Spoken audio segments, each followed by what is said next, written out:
I'm talking about like a full set, 5-set series. Might be today, and both of the series, that's possible. I think it depends on what's happening with Tempest. So let's go back to the story. Dami has been swapped his role to the solo lane now, and yesterday it was a funky series. Had actually one of the worst rotation early games yesterday. Just yesterday, guys. So they had less than 24 hours to fix all that. Let's see if they actually showed up tonight to go against BlossoM. Yeah, and that series was versus Feliz, one of the teams that has been struggling the most in HGC Korea. So the saying is, if footmen tire you, what will horses do, right? The idea is if you're struggling against the weaker teams early on, when you play against a team like BlossoM who does know how to close out games, what happens when you still have a weak early game? It's not going to go your way. And for BlossoM, they have kind of the mirror of what Tempest are going through. They changed Gondar and Honkono's roles, and that role swap has actually been working great for them. Yeah, but that's been at least a few weeks ago. Right. That's been a few weeks ago, and they did swap a long time ago, and they actually play the swapped role in the Hero League most of the time, so it actually fits them. They can flex in and out all the time. I think it's actually one of the things that BlossoM has in strength in the draft as well. What they had a double last week, so this is the first one on a Sunday this weekend. But 3-0 against Feliz, okay, that was a good one. But 3-2 versus Supernova, that was a tough one, which I thought they almost lost to Supernova, which was going to bring them down even more. That was not the case, but still 3-2 score against Supernova tells a lot. When they're up against Tempest tonight, they have to be on crisp. Of course, they saw the weakness of what they can actually go in to bring down Tempest in a way. Yeah. Especially Dragonshire. They have really weird rotation. Let's see if they choose that map anyhow, but I would have been Battleground. I wouldn't have been surprised to see Dragonshire even banned if they really just don't feel comfortable on their rotations there. But as is, it is going to be Towers of Doom as our first one. No Braxis ban, so my hope holds out that we could see that for the second time this week. Probably not, but going to go for one of the same maps that Tempest played in their series versus Feliz. Another one that they can win just kind of solidly with good macro. Here we go. First game of the series, Tempest BlossoM. Nubarak Ben has been climbing up very high, especially not just because of Tyrande, but Sign plays really good at Nubarak, so that's a dedicated snipe ban as well. There's the Maya ban, so nothing super weird coming out just yet from the bans. From just the two previous series that these teams have played, does seem like specifically Tempest want to kind of favor that Rainer pick. They were the ones running double range DPS quite frequently. Of course, Hanzo is always a staple, but we see them go back to that Rainer, or even Vala like they played last week. Yeah, Vala not really viable too much on this map. Right,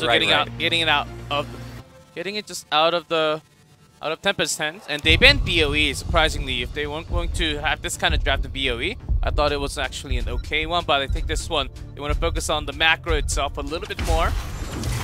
Diablo, there's that Rainer I was talking about for Tempest. They do seem very, very comfortable with that.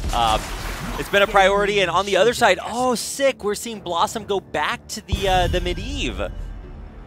So early Medivh pick, we saw what happened last night when Tempest was actually using the Medivh against Gleaming, against the burst damage, against the lots of crowd control on a single target. What happens when that one is protected? Do you really bring in lots of AoE damage to splash one another? If you have Diablo, you can only target one. So what Tempest is trying to do already, it's kind of cancelled by that Medivh pick. And we saw that soft counter with Desert BP just locking down Medivh, so there is no force of will onto the target. So that's why Desert ban comes out. What you do is you shadow charge in and then overpower a different target that's not protected. Maybe some mind games there, but really going to be cool to watch a very different kind of draft. We do still have Deckard is very strong, but I think Tyrande has kind of overtaken him just recently. No surprise to see Tempest pick up the Blaze, though, as just a solid I love the solo speed lane. from BlossoM, and also Tempest. It's like we've seen your match from yesterday. We're going to steal it away. What do you have in plan? We did our studies. We know you 100% inside out. That's what BlossoM is screaming out right now. For now, Tempest does not saying they have a bad draft, but they have to flex in somewhat of a burst damage because they have to focus one We'll see what it is. Yeah, it's just going to be Malthael. Very, very intelligent choice there. I think we're going to see this a lot, and maybe even our second series of the day as well, as a big, aggressive counter pick. Two teams that just want to have that safe Blaze solo lane. They want to burst a little and try to sort this one out. Thrall's actually an okay one. But with the Blaze, four men with Crash Lightning, I don't think Thrall's not a bad choice. But they have a lot of other options. They can still go macro, but instead, okay, they're going to go super range, because if they focus a lot of damage into one, they're just going to be wasting. And after that time, they cannot do as much damage. They're trying to soft counter Medi by having consistent damage here. Right, so you're protected for like a second and then you still die because the DPS is so consistent. And Tempest has shown a big propensity for that high range DPS commitment, but this is a really kind of unique way to deal with it. I remember the first time we saw the Nano Malthael in HGC Korea, this part, it didn't go so well. Nano Malthael, and also you can, at times you can also have one on Hanzo. Okay. Hanzo is also based on lots of skill shots too, so that's not a bad choice either. So he's got many ways to work with, and on the Medivh if required sometimes. But Tempest, I think they have a pretty nice counter draft here. Let's go into game one, Towers of Doom. And away we go. Tempest, of course, the team on your screen, still have not locked down, guaranteed their spot at BlizzCon either. So they do obviously want to win this, and of course their next matchup. They've got, kind of a hard set of games ahead of them. Today, BlossoM. Next week, they're playing against Miracle, kind of the God Killers. So I want to see, and I thought, hey, those are going to be good series until I watched Tempest play against Feliz. So I do hope that they look much improved here today. Yeah, just looking at this draft from both sides, the team fight is going to be a long one. I'm guessing because there are so many saves. Bunker the Pew from Diablo, and on the other side, Garrosh is there. Hold up, there's a root actually. Says thanks to good because he actually pushed them out of that root. Yeah, the scroll ceiling also didn't latch there at the last second. I thought it was going to catch potentially Honkono, but didn't actually do as much as I thought it was going to. So now following rotations here, we'll see if BlossoM can find another good way to engage, because they are kind of the ones playing a little bit more passively, it seems. And Blaze is going to have a really tough time in that solo lane. Not so much worried though. So how is that going to change the way that Tempest have to play? Because they know that like if they just leave that top lane alone, Malthael will just kind of run all over Blaze. That will be the duty of Dami, how he can just ignore the wave, just wave clear, ignore Malthael, and then just go mid, just like he is doing now. And because Tempest actually controls a lot of the wave clear time, see how they have some leftover time right now to just go around a little bit. And the reason why BlossoM's late by a few seconds is because of that wave clear factor. Certainly an advantage that they do have, and oh, what is going on there? Honkono, he was taking the, maybe that's a kill. Great jump proportion, max range on Dami, and I don't think they expected Dami to be down here this early. That was a very nice coordination. I don't think he intended to just jump in at the perfect moment, but BlossoM actually engaged in there. Yeah, I didn't expect them to go that deep either, but unfortunately, yeah, that is going to give first blood over to Tempest. And that just means that the tiny little advantage that they had rotationally is just going to keep growing little by little. Sometimes these are somewhat of a setup early game. Even if you die, it doesn't really cost you as much as late game. So you do want to build up that pressure that, okay. Oh my goodness, those scrolls so devastating. Sign zoning off too. It's a part of these mind game between the pros, saying the back line, you guys are going to be pressured with the portals. Just like this, you can come in anytime, toss you out, you'll be deleted later on when we have a lot more tools. And it's just giving them warning, so it makes it harder for them to actually position.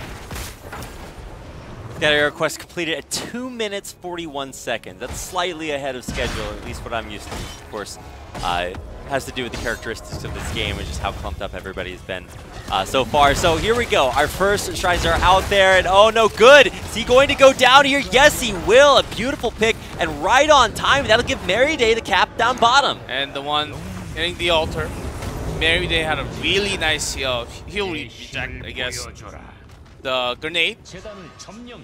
Negative 100 healing, which means Decker cannot heal. There's no potion going in, which means Rainer basically has to die all the time. If that happens any more times, so Diablo has to really work in a way to save Rainer in this case without Blaze around him.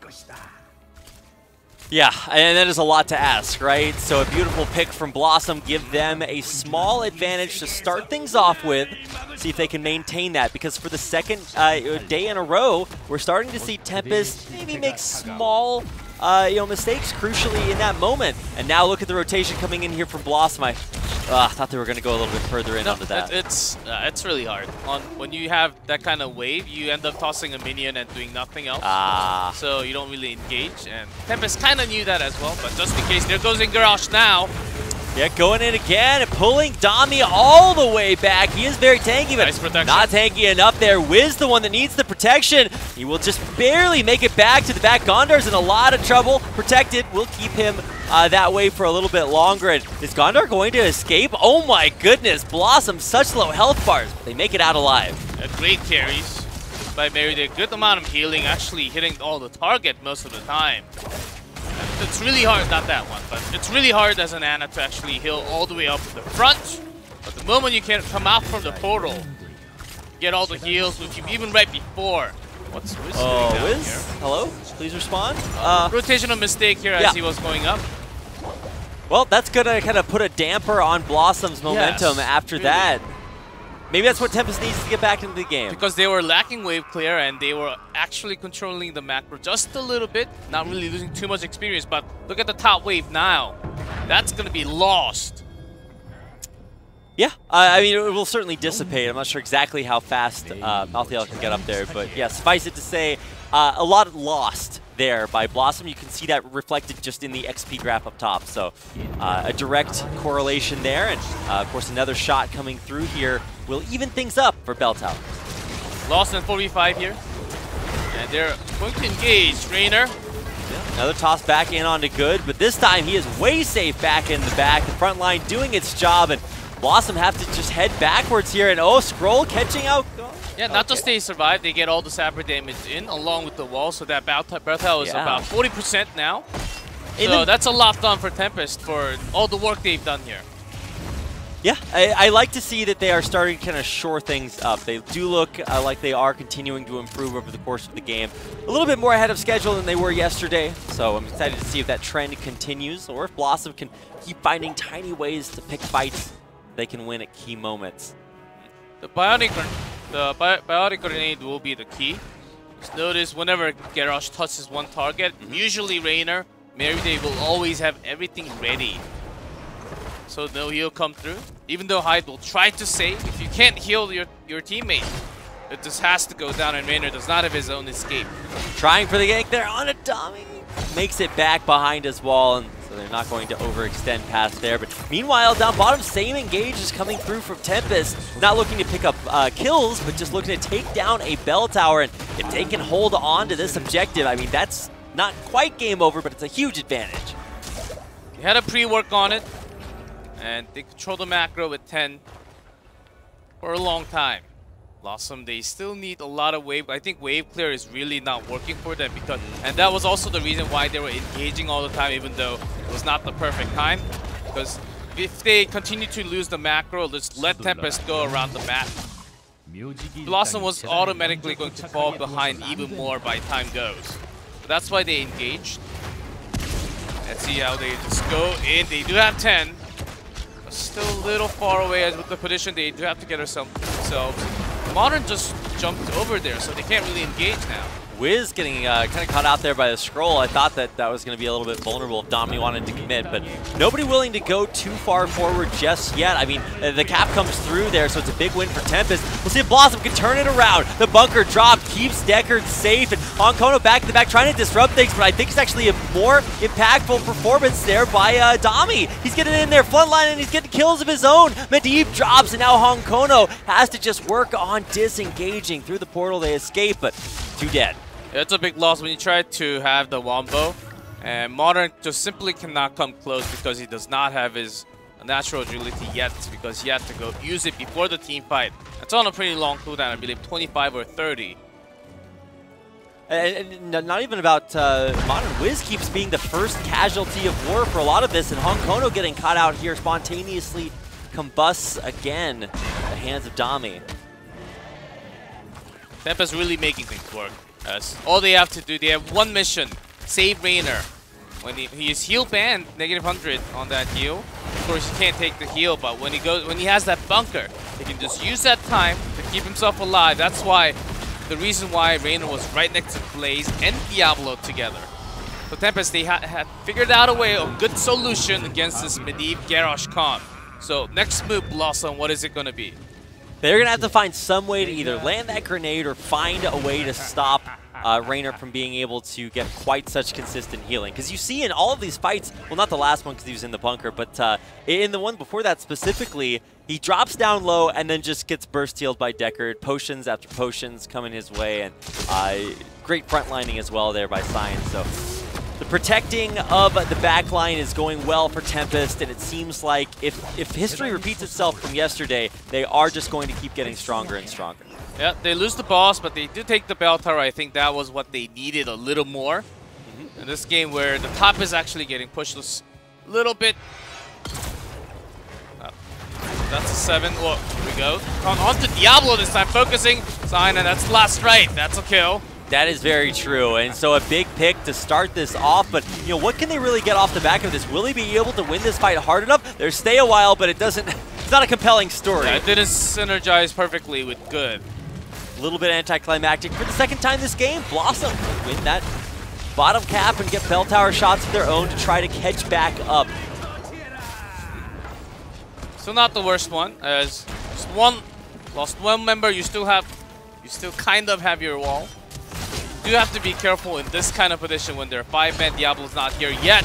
Honkono comes around, focuses onto Dami. He does that bunker. Gonna force that bunker out early, so this does make it a little bit more vulnerable. Look at the ley line, though. It locks out 2 back in the back there. Gondor doing a great job to protect the rest of his team, but Merryday, Honkono, they're both dropping so low. The biotic grenade comes down onto Good, but he's still able to stay alive through it all. And a beautifully played team fight for Tempest leads to almost a wipe. And notice where Hanzo is already. It has been a very big problem because once, if you are in there as a Hanzo, Diablo will just charge onto you, and there's so many walls, and you just have to be over the wall, which means you can't do the damage as what you want. As a DPS, you do have to. And Diablo came in at the right time. Rainer survived all that. The BlossoM over time, so same damage in this case. Tempest instead of all the focus damage in 1 second, and that's why they are actually taking these longer fights when it happens. So that time, BlossoM actually did a few things that I thought they needed to, right? They forced that bunker out early, they got the biotic grenade onto the back line, but Good just somehow barely stayed alive through everything. And, man, I don't know what more you can ask from BlossoM. They have a really good strategy, and certainly it can work many more times, but it's going to be tougher when Bunker and Diablo is just all around you all the time. Yeah. You have control over the bell tower, you have 16, and BlossoM, you end up thinking like you have to engage because that's what your comp is designed to do. Yeah. And you keep on losing that as well. So I think they have to find another solution in this midst of time. It's really hard. And it feels bad when you just keep splitting bell tower shots, right? If you're behind and you keep trading evenly, you're never going to make it back. Yep, 5 for 3. Shots just keep coming. Down to 6 for health for BlossoM. And it's quite early in game, down to 6. I mean, we'll see how long they can actually last here. Yeah, they've got a little bit of time to work with, right? But it's just so fleeting. Realistically, this game is not going to go on much longer unless BlossoM can find just the most perfect team fight. Like you said, there's the potential. It's a cool idea, but it requires the execution and for them to retake this bell tower down here. That's a lot to ask. Yeah, when Marthel comes down, when they have the rotation, focusing on the side was actually a really good move. I think they can try that a few more times.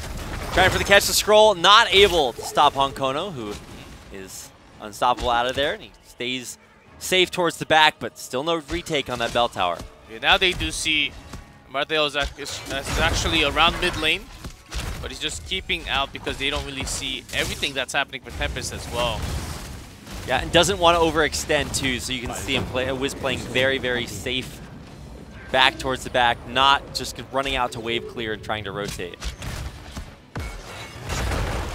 First pick Hanzo, and when you don't have too much protection for Hanzo, because he's always on the back line, seems like they're having a lot of trouble, not because of the draft, but how they're actually positioning themselves in the game. What they're trying to do does not really perfectly work with Hanzo. Maybe, I think Greymane could have been like a really, really good pick if they wanted to focus on one in this case.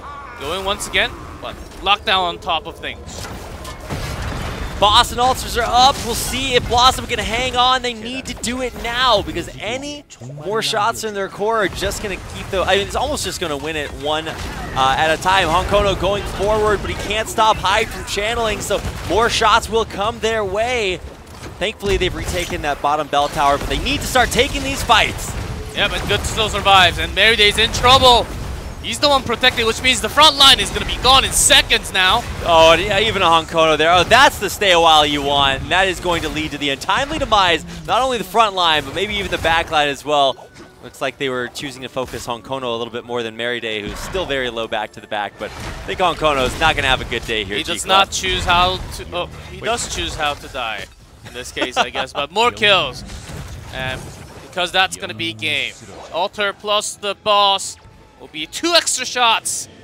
And that will be the first game of the series. How this went down, I think a lot was decided in the drafting phase, but a little bit of disappointment how it was actually executed for BlossoM. They had really good strategy, but Tempest figured out a good solution. Indeed they did, a literally good solution to winning that game. It looked actually pretty good to start things out. They get the pick onto Good, and they're like, oh wow, you know, that's how you win fights, right? But it never happened again. Tempest immediately recognized their vulnerability, found a solution, and were able to take game number 1. So, you know, this kind of looks like history maybe repeating itself. The last time they played against BlossoM, it did look pretty dominant. So for BlossoM, a team that has had some success this season, see what they have to pull out in game number 2. Only some.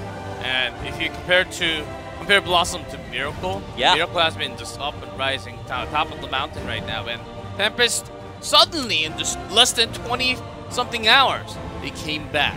Seems like it's been working really nice. Dami does not bring Irel this time. Raynor, Blaze, a pretty nice combo as well. Good. When he has a chance, he actually flanks and targets onto Meryday back line. And Gondar suddenly goes, which one do I protect? Yeah. If I protect Meryday, the Ana, well, good luck, Hong Kong.